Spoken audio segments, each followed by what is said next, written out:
Natural উপায়ে যদি নিজেকে ভালো রাখতে চাও তাহলে শুরু থেকেই তোমাকে একটু সচেতন হতে হবে।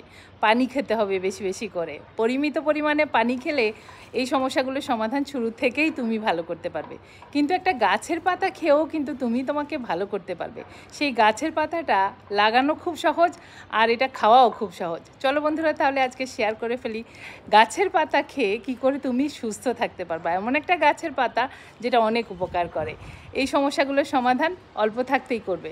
সাথে সাথে তোমার যে ট্রিটমেন্ট সেটা যদি করতে চাও অবশ্যই ট্রিটমেন্ট সঙ্গে চলবে, আর হার্বাল উপাদানে কোনো ক্ষতি তো নাই। চলো তাহলে শেয়ার করছি আজকে। ভিডিও ভালো লাগলে লাইক করার অনুরোধ রইল। শরীরের জ্বালাপোড়া কমাতে পাথরকুচি পাতা খেলে কিন্তু শরীরের জ্বালাপোড়া কমে, কিডনির পাথর দূর হয়, জন্ডিস উপশম হয়, উচ্চ রক্তচাপ আয়ত্তে আনে।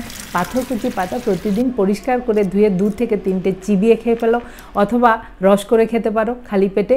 আর লাগানো ভীষণ